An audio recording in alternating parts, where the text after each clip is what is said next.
Before I tell you what happened on the Appalachian Trail, you need to understand this. I didn't go looking for fear. I didn't go chasing legends or ghosts or internet horror stories. I went hiking to clear my head, to enjoy silence, to feel small in a beautiful way. But there's a different kind of smallness, the kind you feel when you realize something has noticed you, something that doesn't follow rules you understand. People think the woods are dangerous because of animals, weather, or getting lost. They're wrong. The woods are dangerous because sometimes something answers when you shouldn't have been heard at all. I've always loved walking alone, not in a reckless way, not because I thought I was invincible, but because solitude made me feel honest. When you're alone, there's no performance, no pretending, just your thoughts and the steady rhythm of your own movement. That's why I chose to hike that stretch of the Appalachian Trail in Pennsylvania by myself. The Appalachian Trail is often described as the longest hiking-only trail in the world, stretching for thousands of miles, but descriptions like that don't capture what it feels like to stand on it alone, especially in late fall, when the trees have mostly shed their leaves and the forest feels skeletal, exposed, watchful. I went late in the season on purpose. I didn't want crowds. I wanted quiet, and I got it. The air was cold enough to sting my nose with every breath, and the ground was covered in damp leaves that muted my footsteps. The trail wound through thick forest, running parallel to a narrow river whose constant movement provided the only steady sound. Water rushing over rocks, birds chirping somewhere high above. No voices, no distant traffic, no signs of civilization. I remember thinking that it felt like the world had ended and forgotten this place. Over the course of several hours, I passed only 2 other hikers, both heading the opposite direction. We exchanged brief nods, those silent acknowledgments hikers give one another that say, "I see you, but I don't need to know you." After they disappeared into the trees, I was alone again. The trail curved gently, following the river's path. Sunlight filtered weakly through the branches, creating long shadows that stretched across the dirt path. Eventually, my legs started to ache, and I decided to take a break. I found a large, flat rock near the riverbank and sat down. The stone was cold even through my pants, and I welcomed the sensation. I took off my backpack, stretched my shoulders, and pulled out a bottle of Gatorade. That's when I heard it. At first, it was so faint that I almost dismissed it entirely. Just a sound that didn't belong, like when your brain misinterprets something familiar. But then it came again, a baby crying. I froze mid-sip.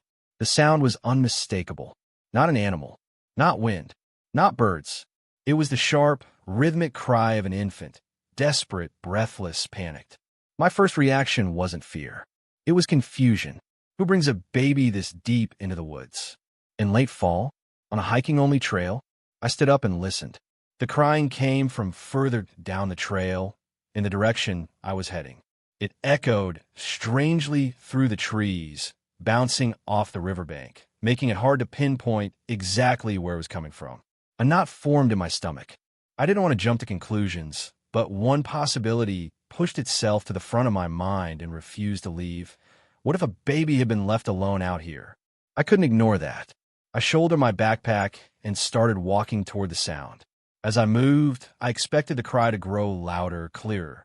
Instead, it stayed exactly the same volume. I walked faster, still the same distance.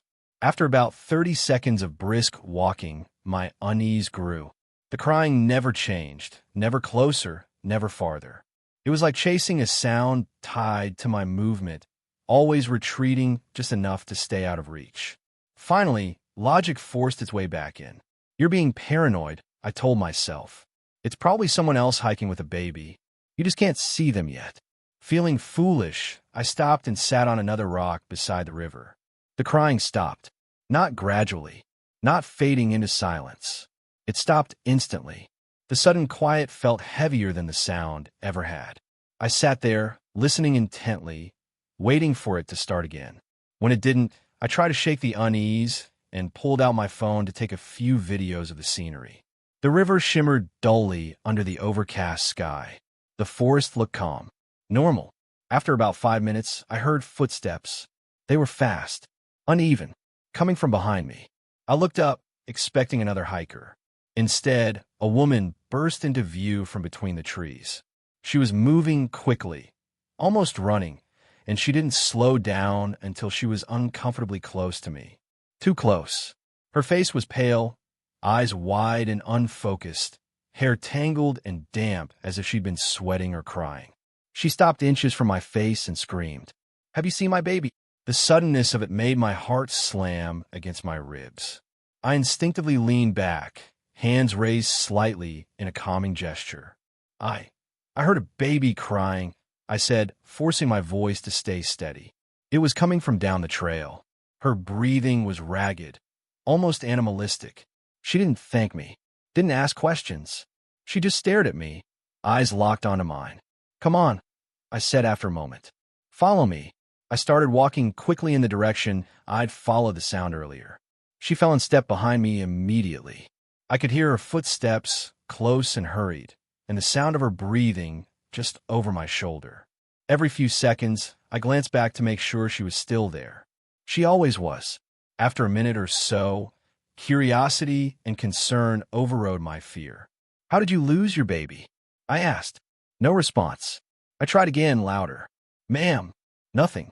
I slowed and turned around. She was gone. The trail behind me was empty. My pulse spiked. "Hey," I called out. "Where did you go?" No answer. The forest absorbed my voice like it had never existed. Birds chirped. The river flowed. Everything else was silent. I stood there, confused and unsettled, trying to understand how someone who had been right behind me seconds ago could vanish without a sound. Then I turned around. Across the river, she stood on the opposite bank. Her arms hung limply at her sides. Her posture was stiff, unnatural. She wasn't wet. She wasn't breathing hard anymore. She was just standing there, watching me. Her face was blank. No fear, no urgency, no emotion at all. Just eyes fixed directly on mine, unblinking. I felt something inside me drop. I didn't scream. I didn't wave. I didn't call out. I knew, with a certainty I still can't explain, that whatever stood across that river was not someone who needed help. I turned and walked. Not running, because running felt like an invitation. I walked fast, pushing myself harder and harder, until my calves burned and my lungs ached. I didn't look back. Eventually, I looped onto another trail and made my way back to my car, cutting the hike short. Even now, years later, I still question my sanity. But I remember the way she never crossed the river. And I remember thinking, some boundaries exist for a reason. I've always been the kind of person who prefers emptiness. Crowded gyms annoyed me. Busy sidewalks made my skin crawl. Even when I went running, I liked to feel like I was the only person left in the world. That was the whole point. Movement without interruption, breath without conversation, thoughts without witnesses. That's why I ran at night. There was a massive nature preserve near my house, wedged between several highly populated suburban neighborhoods. During the day, it was full of life. Families with strollers, cyclists ringing bells as they passed, couples walking dogs. But once the sun went down, it emptied out completely. Or at least, that's what I believed. The preserve was huge. Miles and miles of dirt hiking trails weaving through thick woods, small clearings, benches placed at scenic overlooks, and patches where the trees grew so tightly together that moonlight barely reached the ground. It was the closest thing to wilderness you could find without driving hours away. In 2016, one night around 11 p.m., I decided to go for a run. It was a weeknight. I remember that clearly because I told myself no one else would be stupid enough to be out there at that hour. I grabbed my phone, turned on the flashlight, and drove to the small parking area at the edge of the preserve. There were no other cars. I hesitated for a moment before getting out. Not because of fear, at least not consciously, but because the darkness beyond the tree line looked thicker than usual. Like it wasn't just the absence of light, but something physical you had to step into. I shook it off and locked my car. As soon as I stepped onto the dirt trail, the sounds of suburbia vanished. No traffic, no distant sirens. Just insects, the wind brushing leaves together, and the soft crunch of my shoes against the ground. I tightened my grip on my phone, the flashlight beam bouncing slightly with each step. There were no lights anywhere in the preserve. No lampposts. No reflective trail markers. Once you were inside, you were on your own. I actually felt more energized than usual. Running at night did that to me. It was like my body woke up when the rest of the world went to sleep. I settled into a steady pace, following the curve of the trail deeper into the woods. About a week earlier, a dead body had been found in the preserve. Everyone in town had been talking about it. Police said there was no immediate threat to the public. There was an isolated incident, but no real details were released. Some people claimed it was a homeless person. Others whispered about foul play. I knew all of that, and still I ran. After about 10 minutes, my lungs started burning. I'd never been in great shape back then, and the cold night air didn't help. I slowed to a jog, then to a walk, scanning the trail ahead until I spotted a bench. It sat just off the path, facing a small clearing. I collapsed onto it, hands on my knees, breathing hard. That's when the fear crept in. When you're moving, your mind stays busy. When you stop, everything else rushes in to fill the space. The darkness felt closer when I sat down, pressing in from all sides. My flashlight beam only illuminated a small cone in front of me, leaving the rest of the world swallowed in black. Every sound felt louder. Leaves rustled to my left. Branches snapped somewhere deeper in the woods. I told myself it was animals, raccoons, foxes, deer. That's what the preserve was full of. Still, I stood up. I stretched, pretending I wasn't unnerved, and scanned the area with my flashlight. That's when the beam caught something wrong. A shape, tall, standing behind one of the trees about 20 feet away. At first, I thought it was just a trick of the light, a shadow lining up perfectly with the trunk.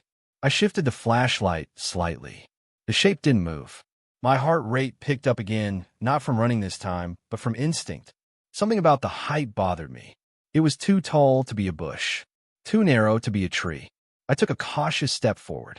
The darkness seemed to swallow the light faster the closer I got. I don't know why, but I instinctively crouched, bending my knees and lowering my body like that would somehow make me invisible. I moved closer, slow and quiet. That's when I saw the hand. It was wrapped around the side of the tree trunk, fingers curling into the bark. The hand was wearing a glove, an old white glove. My stomach dropped. That wasn't an animal.